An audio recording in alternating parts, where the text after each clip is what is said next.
heard from many in Calgary-Klein who are worried about the Premier's close relationship with groups like Take Back Alberta, how she tried to help extremists like Artur Pawlowski with his legal problems, and how she happily sat down with alt-right characters like Tucker Carlson. Tucker Carlson, who only weeks before that he was welcomed to Alberta, described trans individuals as demented. Wow. Will the Premier join me in condemning these statements? Condemn them. The Government House Leader has risen. Well, thank you, Mr. Speaker. I'm pleased to rise today and answer this question from the member opposite. I'm not sure where the member is getting her speaking notes from. Conversations about Tucker Carlson are a little bit stale, if you're asking me personally. This time is to talk about government business, and for the members opposite to use this time to ask Tucker Carlson. And the Premier has also made it very clear that the goal is to share Alberta's message with as many people as possible, whether they're in Alberta, Canada, or around the world, whether or not we agree with them, Mr. Speaker. And that is exactly why the Premier met with Tucker Carlson. Order. The honourable member for Calgary-Klein.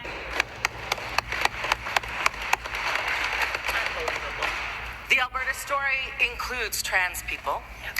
So given that this Premier proudly partied with Tucker, and given that it was only shortly after she hung out with him that she rolled out her policies, which have now been denounced by doctors, teachers, parents, the 2S LGBTQIA community, and given that the Premier claims that she consulted and that she knows best rather than listen to these experts, given that the timing is very suspicious, can the Premier confirm that her dinner with Tucker was the only real consultation? Good question. The Honourable the Government House Leader.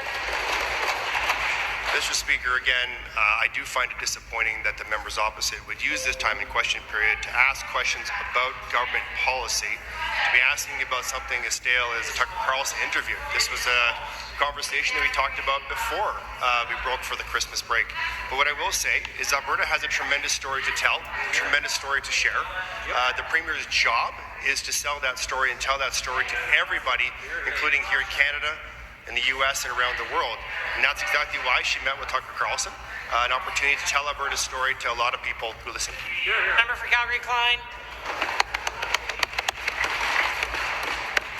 Given that Albertans are struggling with a healthcare crisis, affordability crisis, and so much more, and that this Premier is choosing to spend her time to divide Albertans and spread misinformation, and given that her position has been loudly cheered on by Take Back Alberta, who's now taking credit for the policy, and given that the Premier has a leadership review this fall, can she admit that she is securing the leadership needs by putting trans kids and their families in harm's way? Yep. The Honourable the Government House Leader.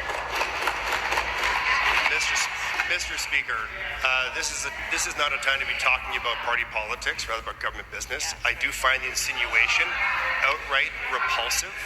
Yep. I find that repulsive that the member opposite would insinuate such matters.